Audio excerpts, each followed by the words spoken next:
ಒಂದು ಭೀಕರ ಭೂಕುಸಿತ ಆಗಿದೆ. ವಯನಾಡಿನ ಮೆಪ್ಪಾಡಿಯ ಚುರಲ್ಮಾಲಾದಲ್ಲಿ ಆಗಿರುವಂತಹ ದುರ್ಘಟನೆ ಇದೆ. ದೇವರ ನಾಡು ಕೇರಳದಲ್ಲಿ ಆಗ್ತಾ ಇರುವಂತಹ ಅವಾಂತರಗಳ ಸುರಿಮಳೆ. ದೇವರ ನಾಡು ಕೇರಳದಲ್ಲಿ ಈಗ ಮತ್ತೊಂದು ಭೀಕರ ಭೂಕುಸಿತ ಆಗಿದೆ. ವಯನಾಡಿನ ಮೆಪ್ಪಾಡಿಯ ಚುರಲ್ಮಾಲಾದಲ್ಲಿ ಆಗಿರುವಂತಹ ದುರ್ಘಟನೆ ಇದೆ. ದುರಂತಕ್ಕೆ 4 ಕಾರ್ಮಿಕರು ಬಲಿಯಾಗಿದ್ದಾರೆ. ಹಲವರ ಸ್ಥಿತಿ ಗಂಭೀರ ಇದೆ. ಕೇರಳದಲ್ಲಿ ಆಗ್ತಾ ಇರುವಂತಹ ಅವಾಂತರಗಳು, ಕೇರಳವನ್ನ ದೇವರ ನಾಡು ಅಂತ ಕರಿತೀವಿ, ಆದರೆ ಅದೇ ದೇವರ ನಾಡಿನಲ್ಲಿ ಏನು ಅನಾಹುತ ನಡೀತಾ ಇದೆ ಅನ್ನೋದು. ಪ್ರತಿ ವರ್ಷವೂ ಕೂಡ ಈ ರೀತಿಯ ದುರಂತಗಳು, ಘಟನೆಗಳು ನಡೀತಾನೆ ಇದ್ದಾವೆ. ಅಬ್ವಿಯಸ್ಲಿ ಮಳೆ ಜಾಸ್ತಿ ಆದ್ರೆ ಈ ರೀತಿಯ ಸಮಸ್ಯೆ ಆಗೋದು ಅನ್ನೋದು ಗೊತ್ತು. ಬಟ್ ಯಾಕೆ ಪದೇ ಪದೇ ಆಗ್ತಾ ಇದ್ರು ಕೂಡ ಸರ್ಕಾರ ಎಚ್ಚೆತ್ಕೊಳ್ತಾ ಇಲ್ವಾ, ಮುಂಜಾಗ್ರತಾ ಕ್ರಮ ಇರಲಿಲ್ವಾ ಅನ್ನುವಂಥ ಅನುಮಾನಗಳು, ಪ್ರಶ್ನೆಗಳು ಸಹಜವಾಗಿ ಹುಟ್ಕೊಳ್ತಾ ಇದೆ. ನೋಡ್ತಾ ಇದ್ರಿ, ಕೇರಳದಲ್ಲಿ 4 ಬಲಿಯಾಗಿದೆ. ಕಾರ್ಮಿಕರು ಪ್ರಾಣವನ್ನು ಕಳೆದುಕೊಂಡಿದ್ದಾರೆ. ಬಸ್ ಅದು ಕೆಳಗಡೆ ಬಿದ್ದಿರೋದು. ಒಂದು ವಿಂಡೋದಲ್ಲಿ ನೋಡ್ತಾ ಇದ್ರಿ, ನಿಮ್ಮ ಎಡಭಾಗದಲ್ಲಿ ಬಸ್ಸು ಯಾವ ರೀತಿಯಾಗಿ ಬಿದ್ದಿದೆ ಅನ್ನೋದು. ಮತ್ತೊಂದು ವಿಂಡೋದಲ್ಲಿ ರಕ್ಷಣಾ ಕಾರ್ಯಾಚರಣೆ ಮುಂದುವರಿತಾ ಇದೆ. ಕಳೆದ ವರ್ಷ ಅಂದ್ರೆ 2024ರಲ್ಲಿ ಆಗಿರುವಂತಹ ದೃಶ್ಯ ಅದೇ ರೀತಿ ಕಾಣ್ತಾ ಇದೆ. 24ರಲ್ಲಿ ದೊಡ್ಡ ಮಟ್ಟದಲ್ಲಿ ದುರಂತ ಆಗಿತ್ತು. ಆವಾಗ 300 ಜನ ಈ ಭೂಕುಸಿತದಿಂದಾಗಿ, ಪ್ರವಾಹದಿಂದಾಗಿ ಪ್ರಾಣವನ್ನು ಕಳೆದುಕೊಂಡಿದ್ರು. ಈಗ ಕೇರಳದಲ್ಲಿ ಮತ್ತೆ ಇದೇ ರೀತಿಯ ಅವಾಂತರ ಆಗ್ತಾ ಇದೆಯಾ ಅನ್ನುವಂಥ ಅನುಮಾನ. ಸುರಂಗ ಮಾರ್ಗ ಕಾಮಗಾರಿ ವೇಳೆ ಭೀಕರ ದುರಂತ ಸಂಭವಿಸಿದೆ. ಸುರಂಗಕ್ಕಾಗಿ ಬಂಡೆ ಬ್ಲಾಸ್ಟ್ ಮಾಡುವಂತ ಸಂದರ್ಭದಲ್ಲಿ ಏಕಾಏಕಿ ಭೂಕುಸಿತ ಆಗಿದೆ. ಬ್ಲಾಸ್ಟ್ ಮಾಡುವಂತ ಸಂದರ್ಭದಲ್ಲಿ ಆಗಿರುವಂತಹ ಅವಾಂತರ ಇದು. ಸುನಾಮಿಯಂತೆ ನುಗ್ಗಿ ಬಂದಿರುವಂತಹ ಈ ಮಣ್ಣು ಮಿಶ್ರಿತ ಕೇಸರು ನೀರಿದೆಯಲ್ಲ, ನೋಡಿದ್ರೆ ಒಂಥರ ಭಯ ಆಗತ್ತೆ, ಮೈಜುಮ್ ಅನ್ನತ್ತೆ. ಆ ರೀತಿಯ ಭಯಾನಕ ದೃಶ್ಯ ಇದೆ ಅದು. ಕೇಸರು ಮಣ್ಣಿನ ರಭಸಕ್ಕೆ ಜನ ದಿಕ್ಕಾಪಾಲಾಗಿದ್ದಾರೆ. ವಸ್ತು, ವಾಹನ ಎಲ್ಲವನ್ನು ಕೂಡ ತಳ್ಕೊಂಡು ಬಂದಿರೋದು ಈ ಭೂಕುಸಿತದಿಂದಾಗಿ. ನೋಡಿ, ವಿಜುವಲ್ಸ್ ಅನ್ನು ನೀವು ನೋಡ್ತಾ ಇದ್ರಿ, ಮಾರ್ಕ್ ಮಾಡಿ ನಾವು ತೋರಿಸ್ತಾ ಇದ್ದೀವಿ. ಆ ಭೂಕುಸಿತ ಆಗ್ತಾ ಇದ್ದಂಗೆ ಯಾವುದೋ ಒಂದು ದೊಡ್ಡ ಟ್ಯಾಂಕರ್ ಇದೆ. ಅದು ಆ ಟ್ಯಾಂಕರನ್ನು ಮಣ್ಣು ಯಾವ ರೀತಿಯಾಗಿ ಎಳ್ಕೊಂಡು ಬರುತ್ತೆ ಅನ್ನೋದನ್ನು ನೋಡಬಹುದು. ಕರೆಕ್ಟಾಗಿ ನೋಡಿದ್ರೆ ಗೊತ್ತಾಗುತ್ತೆ. ಅಲ್ಲಿಂದ ತಮ್ಮ ಪ್ರಾಣವನ್ನು ಉಳಿಸಿಕೊಳ್ಳೋದಕ್ಕೆ ಜನ ಎದ್ನೋ ಬಿದ್ದೋ ಅಂತ ಹೇಳಿ ನೋಡ್ತಾರೆ, ನೋಡಬಹುದು. ಆ ರೀತಿಯ ಪರಿಸ್ಥಿತಿ ಇದೆ. ಕೆಸರು ಮಣ್ಣಿನ ರಭಸಕ್ಕೆ ಜನ ದಿಕ್ಕಾಪಾಲಾಗಿದ್ದಾರೆ. ಆ ಟ್ಯಾಂಕರ್ ಕೆಳಗಡೆ ಕೆಲವರು ಸಿಕ್ಕಿ ಬಿದ್ದಿದ್ದಾರೆ, ಇನ್ನು ಕೆಲವರು ಜಸ್ಟ್ ಬಚಾವಾಗಿದ್ದಾರೆ. ಭೂಕುಸಿತದ ಭೀಕರ ದೃಶ್ಯ ಸಿಸಿಟಿವಿಯಲ್ಲಿ ಸೆರೆಯಾಗಿದೆ. ಭೂಕುಸಿತದ ರಭಸಕ್ಕೆ ದೈತ್ಯ ಟ್ಯಾಂಕರ್ ಇದೆಯಲ್ಲ, ಅದು ಕೊಚ್ಚಿ ಹೋಗಿರೋದು. ಟ್ಯಾಂಕರ್ ಚಕ್ರದಡಿ ಮಹಿಳೆ ಸಿಲುಕಿದ್ರು, ಜಸ್ಟ್ ಮಿಸ್ ಆಗಿದ್ದಾರೆ. ಈ ಒಂದು ದೃಶ್ಯ ಎದೆ ಜಲ್ಲೆನಿಸುವಂಥ ದೃಶ್ಯ ಇದು. ಭಯ ಆಗತ್ತೆ ಈ ದೃಶ್ಯವನ್ನು ನೋಡಿದ್ರೆ. ಅಂತಹ ದೊಡ್ಡ ಗಾತ್ರದ ಟ್ಯಾಂಕರ್ ಆ ಒಂದು ಭೂಕುಸಿತಕ್ಕೆ ಎಳ್ಕೊಂಡು ಬರುತ್ತೆ, ಆ ಒಂದು ರಭಸಕ್ಕೆ ಅಂತ ಹೇಳಿದ್ರೆ ಇನ್ನು ಮನುಷ್ಯ ಉಳಿಯೋದಕ್ಕೆ ಸಾಧ್ಯ ಅಂತ ಹೇಳಿ. ನೋಡಿ ಹೆಂಗಿದೆ, ನೋಡಿ, ನೋಡ್ತಾ ಇದ್ರಿ, ಜಸ್ಟ್ ಮಿಸ್ ಆಗಿರೋದನ್ನಲ್ಲಿ. ಯಾವಾಗ ಈ ಟ್ಯಾಂಕರ್ ಇದೆಯಲ್ಲ ಎಳ್ಕೊಂಡು ಬರ್ತಾ ಇದ್ದಂಗೆ, ಆ ರಭಸಕ್ಕೆ ಎಳ್ಕೊಂಡು ಬರ್ತಾ ಇದ್ದಂಗೆ ಅಲ್ಲಿರುವಂಥ ಜನ ಒಂದು 7-8 ಜನ ಇರ್ತಾರೆ. ತಮ್ಮ ಪ್ರಾಣವನ್ನು ಉಳಿಸೋದಕ್ಕೆ ಎದ್ನೋ ಬಿದ್ದೋ ಅಂತೇಳಿ ಓಡ್ತಾರೆ. ನೋಡ್ಬೋದು ನೀವು, ಸ್ಲೋ ಆಗಿ ನೋಡಿದ್ರೆ ಗೊತ್ತಾಗ್ಬಿಡುತ್ತೆ ಯಾವ ರೀತಿಯಾಗಿ ಆತಂಕದಲ್ಲಿ ಇದ್ದಾರೆ ಅಲ್ಲಿ ಅಂತೇಳಿ. ನೋಡಿ, ಯಾರೊಬ್ಬ ಪ್ರಾಣ ಉಳಿಸ್ಕೊಳ್ಳೋದು ಜಸ್ಟ್ ಪಾಸ್ ಆದ. ಆಮೇಲೆ ಕೆಳಗಡೆ ಚಕ್ರದ ಕೆಳಗಡೆ ಜಸ್ಟ್ ಮಹಿಳೆ ಇರ್ತಾರೆ. ಮಹಿಳೆ ಜಸ್ಟ್ 1 ಸೆಕೆಂಡಲ್ಲಿ ಪಾಸ್ ಆಗಿರೋದು. ಈ ರೀತಿಯ ದುರ್ಘಟನೆ ಆಗ್ತಾ ಇದೆ ಕೇರಳದಲ್ಲಿ ನಡೀತಾ ಇರುವಂತಹ ಅವಾಂತರದಿಂದಾಗಿ ಈ ರೀತಿಯ ಸಮಸ್ಯೆಗಳು ಆಗ್ತಾ ಇದೆ. ನೋಡಿದ್ರೇ ಎದೆ ಜಲ್ಲನತ್ತೆ. ಪಾಪ ಇನ್ನೊಬ್ಬ ಕೈಯಲ್ಲಿ ಅಂಬ್ರೆಲಾ ಹಿಡ್ಕೊಂಡಿದ್ದ, ಅವನು ಜಸ್ಟ್ ಮಿಸ್ ಆದ. ಸ್ವಲ್ಪ ಓಡೋದು ಸ್ವಲ್ಪ ಡಿಲೇ ಆಯಿತು ಅಂದರೆ ಆ ಗಾಡಿಯ ಕೆಳಗಡೆ ಇರ್ತಾ ಇದ್ದ. ಅದರ ಜೊತೆಗೆ ಜಸ್ಟ್ ಮಹಿಳೆ ಕೂಡ ಬಚಾವಾಗಿರೋದು. ಯಾರೋ ಬಂದು ಅವ್ರನ್ನ ಎಳ್ಕೊಂಡು ಹೋಗಿದ್ದಾರೆ. ಈ ರೀತಿಯ ದುರಂತಗಳು, ಸಮಸ್ಯೆಗಳು, ಅವಾಂತರಗಳು ಸೃಷ್ಟಿಯಾಗ್ತಾ ಇದೆ ಕೇರಳದಲ್ಲಿ. ಹೂತಿರೋದು ಮುಕ್ಕಾಲು ಪಾಲು ಮಣ್ಣಿನಲ್ಲೇ ಹೂತು ಹೋಗಿದೆ ಆ ಬಸ್ನಲ್ಲಿದ್ದವರ ರಕ್ಷಣೆ ಮಾಡಿದ್ದಾರೆ ಸ್ಥಳೀಯರು.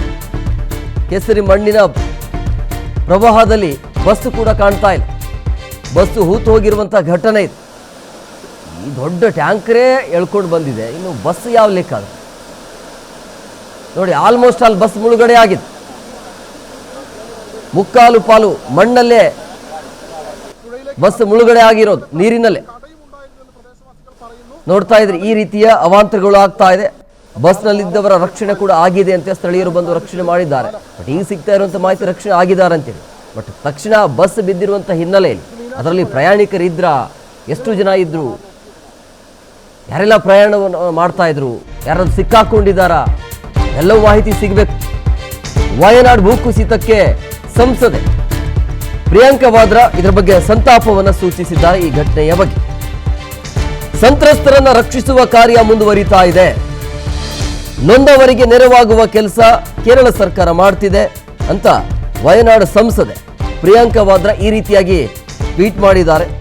ಬಹುಶಃ ಸ್ಥಳಕ್ಕೆ ಬಂದು ನೋಡಬಹುದು, ಬಂದು ಪರಿಶೀಲನೆ ಮಾಡಿದ್ರೆ ಒಳ್ಳೆಯದು. ಯಾಕೆಂದರೆ ಅದೇ ಕ್ಷೇತ್ರದ ಸಂಸದೆ, ಸೊ ಹಂಗಾಗಿ ಈಗ ಅವರು ಟ್ವೀಟ್ ಮುಖಾಂತರ ಸಂತಾಪವನ್ನು ಸೂಚಿಸಿದ್ದಾರೆ. ಜೊತೆಗೆ ಅಲ್ಲಿರುವಂಥ ಸತೀಶನ್ CM ಅವರು ನಿಕಟ ಸಂಪರ್ಕದಲ್ಲಿದ್ದಾರೆ, ಇಂಚಿಂಚು ಮಾಹಿತಿಯನ್ನು ಪಡಿತಾ ಇದ್ದಾರೆ ಅಂತ ಅವರು ಈ X ಮುಖಾಂತರ ಮಾಹಿತಿಯನ್ನು ಹಂಚಿಕೊಂಡಿದ್ದಾರೆ ಪ್ರಿಯಾಂಕಾ ವಾದ್ರಾ ಅವರು. ಸೊ ಭೂಕುಸಿತ ಸ್ಥಳದಲ್ಲಿ ಏನೆಲ್ಲ ಆಗ್ತಾ ಇದೆ ಅನ್ನೋದ್ರ ಬಗ್ಗೆ ತೀವ್ರಗತಿಯಲ್ಲಿ ಇಲ್ಲಿ ರಕ್ಷಣಾ ಕಾರ್ಯಾಚರಣೆ ನಡೀತಾ ಇದೆ ಅಂತ ಪ್ರಿಯಾಂಕಾ ವಾದ್ರಾ ಅವರು ಈ ರೀತಿಯಾಗಿ ತಮ್ಮ X ಮುಖಾಂತರ ಟ್ವೀಟ್ ಮಾಡಿದ್ದಾರೆ. ಸಂತ್ರಸ್ತರನ್ನು ರಕ್ಷಿಸುವಂಥ ಕಾರ್ಯ ಮುಂದುವರಿತಾ ಇದೆ ಅಂತ. ಭೂಕುಸಿತ ಸ್ಥಳದಲ್ಲಿ ಹಲವು ಕಾರ್ಮಿಕರು ಸಿಲುಕಿರುವ ಶಂಕೆ ಇದೆ, ಸಾವು ನೋವಿನ ಸಂಖ್ಯೆ ಇನ್ನಷ್ಟು ಏರುವ ಆತಂಕ ಇದೆ ಅಂತ ಮಾಹಿತಿ ಸಿಗ್ತಾ ಇದೆ. ಸಮರೋಪಾದಿಯಲ್ಲಿ ರಕ್ಷಣಾ ಕಾರ್ಯದಲ್ಲಿ NDRF ತಂಡ ತೊಡಗಿರೋದು, ಅಲ್ಲಿ ಸಾವಿನ ಸಂಖ್ಯೆ ಮತ್ತಷ್ಟು ಹೆಚ್ಚಳ ಆಗುವ ಸಾಧ್ಯತೆ ಇದೆ ಅನ್ನುವಂಥ ಮಾಹಿತಿ ಸಿಗ್ತಾ ಇರೋದು. ಈಗ ಬಂದಿರೋದು 3 ಜನ, ಮೂರಕ್ಕಿಂತ ನಾಲ್ಕು ಕಾರ್ಮಿಕರು ಪ್ರಾಣವನ್ನ ಕಳೆದುಕೊಂಡಿದ್ದಾರೆ ಅನ್ನೋದು. ಸಾವಿನ ಸಂಖ್ಯೆ ಹೆಚ್ಚಳ ಆಗುವ ಸಾಧ್ಯತೆ ಇದೆ ಅಂತ ಹೇಳಲಾಗ್ತಾ ಇದೆ. ಸೊ ದೇವರ ನಾಡು ಕೇರಳದಲ್ಲಿ ಈ ರೀತಿಯಾಗಿ ಭೀಕರ ಭೂಕುಸಿತ ದುರಂತ ಆಗಿರುವಂಥ ಹಿನ್ನೆಲೆಯಲ್ಲಿ ಸಾವಿನ ಸಂಖ್ಯೆ ಏರಿಕೆಯಾಗುವ ಸಾಧ್ಯತೆ ಇದೆ. ವಯನಾಡಿನ ಈ ಒಂದು ದುರಂತದಲ್ಲಿ 2 ಕಡೆ ಆಗಿರೋದು ಭೀಕರ ದುರಂತ ಇದೆ. ಒಂದು ಬಸ್ ಮುಳುಗಡೆ ಆಗಿರೋದು, ಇನ್ನೊಂದು ಕಾಮಗಾರಿ ನಡೆಯುವಂಥ ಜಾಗದಲ್ಲಿ ಭೂಕುಸಿತ ಆಗಿರೋದ್ರಿಂದಾಗಿ ದೊಡ್ಡ ಮಟ್ಟದಲ್ಲಿರುವಂಥ ಟ್ಯಾಂಕರ್ ಯಾವ ರೀತಿಯಾಗಿ ಎಳ್ಕೊಂಡು ಬಂದಿದೆ ಅನ್ನೋದು. ಆಮೇಲೆ ಕಳೆದ ಬಾರಿ ಆಗಿರುವಂಥ ಘಟನೆ ಏನಿದೆಯಲ್ಲ 2024ರಲ್ಲಿ ಏನು ಪ್ರವಾಹ ಏನು ಆಯ್ತಲ್ಲ, ಆ ಜಾಗದ ಪಕ್ಕದಲ್ಲಿ ಆಗಿರುವಂಥ ಘಟನೆಗಳು ಇವೆಲ್ಲ ದುರಂತಗಳು. ಕಳೆದ ಬಾರಿ ಅಂದರೆ 2024ರಲ್ಲಿ ಆಗಿರುವಂಥ ಘಟನಾ ಸ್ಥಳದಿಂದ ಅಲ್ಪದರಲ್ಲೇ ಸಮೀಪದಲ್ಲೇ ಆಗಿರುವಂಥ ದುರಂತಗಳು ಇವು. ಬಟ್ ಈಗ ಪ್ರಶ್ನೆ ಅನುಮಾನ ಏನು ಅಂತ ಹೇಳಿದ್ರೆ, ಮಳೆ ವರ್ಷದಿಂದ ವರ್ಷಕ್ಕೆ ಜಾಸ್ತಿ ಆಗ್ತಾನೆ ಇದೆ. ಮಳೆ ಜಾಸ್ತಿ ಆದರೆ ಈ ರೀತಿಯ ಅವಾಂತರಗಳು ಸೃಷ್ಟಿ ಆಗುತ್ತೆ ಅನ್ನೋದು ಗೊತ್ತಿರುವಂಥ ವಿಚಾರ. ಬಟ್ ಯಾಕೆ ಎಚ್ಚೆತ್ತುಕೊಳ್ತಾ ಇಲ್ಲ? ಮಳೆಗಾಲದಲ್ಲಿ ಬಹುಶಃ ಅಲ್ಲಿರುವಂಥ ಸ್ಥಳೀಯರನ್ನು ಬೇರೆ ಕಡೆಗೆ ಆದರೂ ಶಿಫ್ಟ್ ಮಾಡಬಹುದಾಗಿತ್ತಲ್ವಾ? ಅದರ ಜೊತೆಗೆ ಅಲ್ಲಿ ಏನು ಕಾಮಗಾರಿ ಏನು ನಡೀತಾ ಇತ್ತಲ್ಲ, ಯಾವುದೋ ಒಂದು ಸೇತುವೆ ಇತ್ತಂತೆ, ಆ ಸೇತುವೆ ಕಾಮಗಾರಿ ನಡೀತಾ ಇತ್ತು. ಈ ಮಳೆಗಾಲದ ಸಂದರ್ಭದಲ್ಲಿ ಕಾಮಗಾರಿ ಯಾಕೆ ಅವಶ್ಯಕತೆ ಇತ್ತ ಅನ್ನೋದು ಅದು ಒಂದು ಕೂಡ ಕಾರಣ ಆಗಿರಬಹುದಲ್ವಾ? ಈ ಒಂದು ದುರಂತಕ್ಕೆ ಮಳೆಗಾಲದಲ್ಲಿ ನೀವು ಕಾಮಗಾರಿ ಹೇಗೆ ಮಾಡ್ತೀರಿ? ಇದೆಲ್ಲವೂ ನಿರ್ಲಕ್ಷ್ಯ ಅಂತ ಅನ್ಸುತ್ತೆ ಮೇಲ್ನೋಟಕ್ಕೆ ನೋಡ್ತಾ ಇದ್ರೆ. ಮಳೆಗಾಲದಲ್ಲಿ ಕಾಮಗಾರಿ ಆಗ್ಲಿಕ್ಕೆ ಹೇಗೆ ಸಾಧ್ಯ? ಏನಾದರೂ ಹೆಚ್ಚು ಕಮ್ಮಿ ಆಯಿತು ಅಂದರೆ ಆಗಿದೆಯಲ್ಲ ಈಗ ಹೆಚ್ಚು ಕಮ್ಮಿ. 4 ಜನ ಪ್ರಾಣವನ್ನು ಕಳೆದುಕೊಂಡಿದ್ದಾರೆ, ಕಾರ್ಮಿಕರು, ಕೆಲಸ ಮಾಡೋರು.